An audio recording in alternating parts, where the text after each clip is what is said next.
Wakana Gojo is a person who makes special dolls called Hina dolls. He feels unsure about himself and is sometimes afraid that people will make fun of him because of his hobby. One day, he meets a popular classmate named Marin Kitagawa. When Gojo is cleaning up after school, Kitagawa comes to talk to him. She tells him that he should be honest about how he really feels. Later that night, Gojo thinks about what Kitagawa said. His sewing machine breaks and his grandfather wants to buy a new one. While they wait for the new machine to arrive, Gojo decides to use the sewing machine in his school's sewing room. Kitagawa shows up, but instead of making fun of him, she tells him that she thinks he's really good at making clothes. Suddenly, Kitagawa takes off her clothes and shows Gojo a costume she made of a video game character. Gojo accidentally says something mean about it. But then Kitagawa asks him if he can make a costume like that for her, explaining how much the character Shizuku Kuro means to her. Even though Gojo has never made clothes for a real person before, he says he'll help her and promises to do his best. Kitagawa is really happy about it.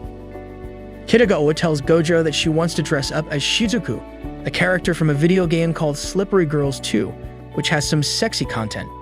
This confuses Gojo, but Kitagawa explains that it's okay for anyone to enjoy what they like, no matter their gender. Gojo agrees with her.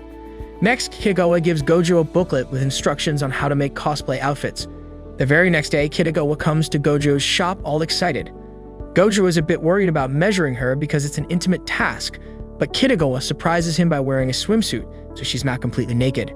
When Gojo asks if she's embarrassed, she says she's not, which makes Gojo focus on measuring her professionally. Even though he's trying to do it right, Gojo gets a bit flustered when measuring her chest and the length of her legs. But eventually, he gets all the measurements he needs. Gojo then asks Kitagawa if she has any pictures or references for Shizuku, and she gives him the Slippery Girls games. That night, Gojo plays the games to research and learn more about Shizuku, even though his grandfather doesn't approve. The night before returning to school, Gojo has a vivid wet dream about Kitagawa. At school, Gojo evades Kitagawa for most of the day. She finally manages to find him at the school entrance and asks if he wants to go shopping for the materials needed for the outfit. However, Gojo reluctantly refuses. When Kitagawa finds him again, Gojo explains why he left. Seeing his low self-esteem, she assures him they are friends. They head to multiple stores to shop. Later that night, they head to a ramen shop, where they embarrass and worry the other customers when they discuss the Slippery Girls games. Walking back, Gojo tells Kitagawa because of his line of work, he can only call things beautiful or pretty when truly means it. Before they part ways, Kitagawa mentions an upcoming cosplay event will be in 2 weeks. Seeing what little time he has, Gojo becomes worried. With only 2 weeks left until the cosplay event, Gojo starts feeling very stressed. When he gets home, his grandfather accidentally sees something from Gojo's bag and falls over. So Gojo rushes him to the hospital, and his cousin Mayura comes along. At school, Gojo explains what happened to Kitagawa, and she's genuinely worried about him. She wants to help, so they exchange their contact information to stay in touch. Gojo has so many things to do that he feels really tired and upset, but then he remembers a conversation he had with his grandfather, and it gives him new energy. The next day, Gojo tells Kitagawa that he finished making the outfit, which surprises her. She realizes that she didn't explain the situation well, and Gojo is relieved to know he still has time to finish it. However, Kitagawa starts crying and saying sorry a lot. Gojo calms her down by saying that it will be worth it if she's happy with the outfit. When Kitagawa tries on the costume, she's incredibly pleased with how it turned out.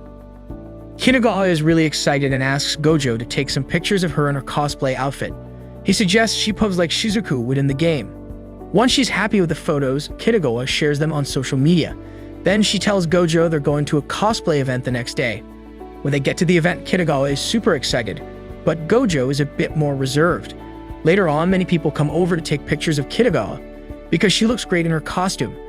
While Gojo watches her having fun, he starts wondering if this will be the last time they hang out since he kept his promise to help her.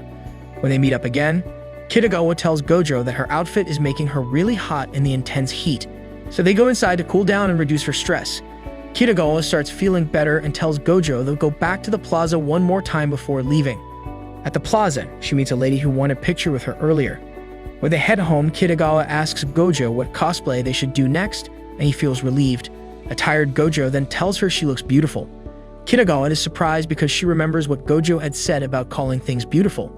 Gojo's grandfather comes back home and is surprised to see Gojo and Kitagawa together. They explain the situation and everything gets cleared up. During this time, Kitagawa starts to realize that she's fallen in love with Gojo. Over dinner, Kitagawa opens up to Gojo and his grandfather about her family situation and some unusual eating habits.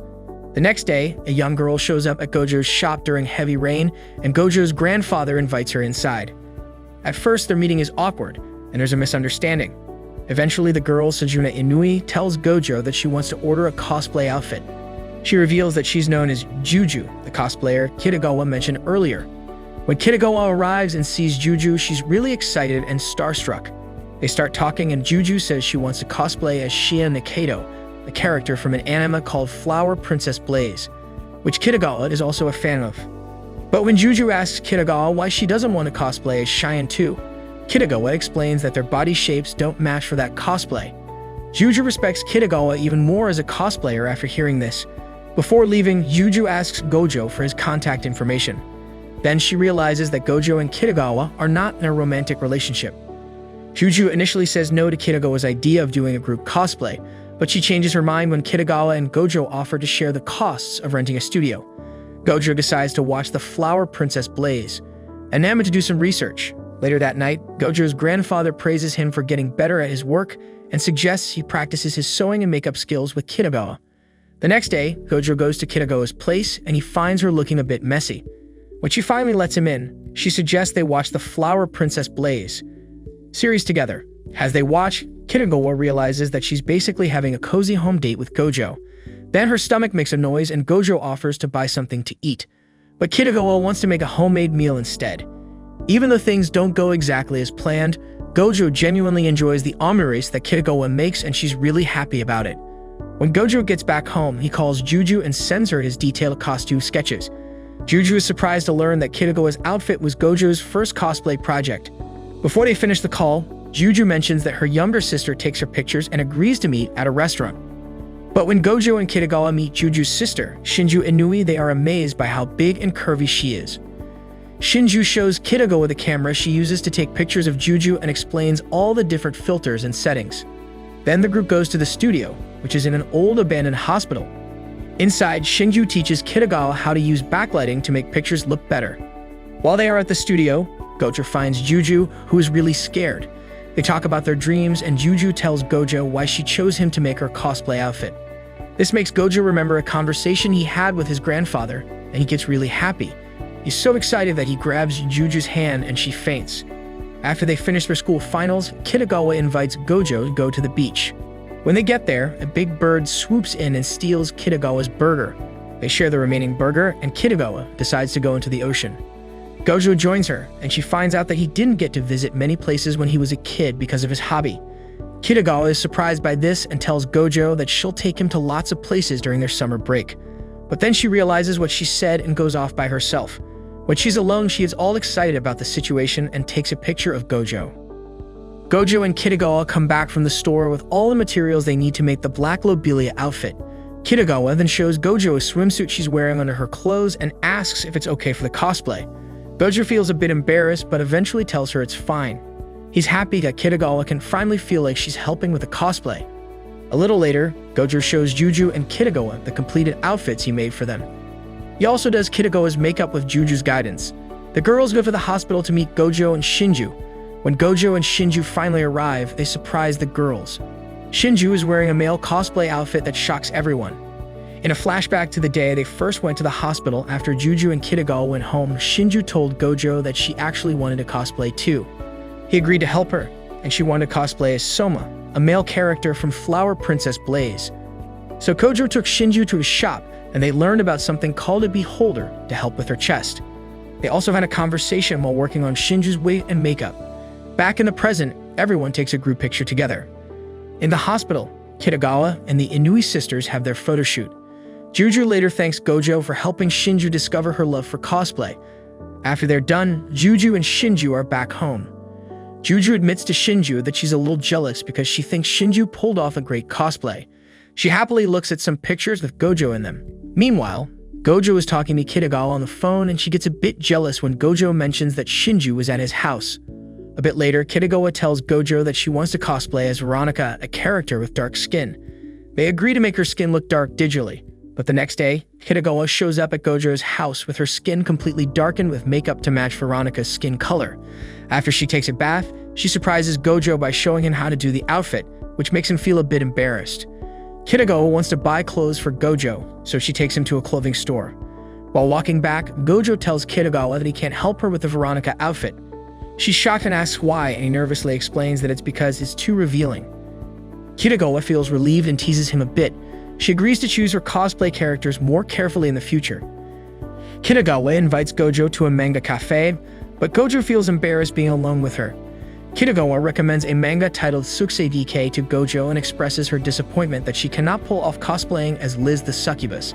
However, with Gojo's encouragement, she decides to try it. Gojo has a hard time designing the outfit due to the series' simple art style.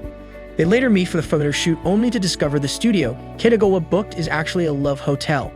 To get the desired camera angle for one shot, Kitagawa sits on top of Gojo. After taking the picture, Gojo hears a couple in another room having going all in.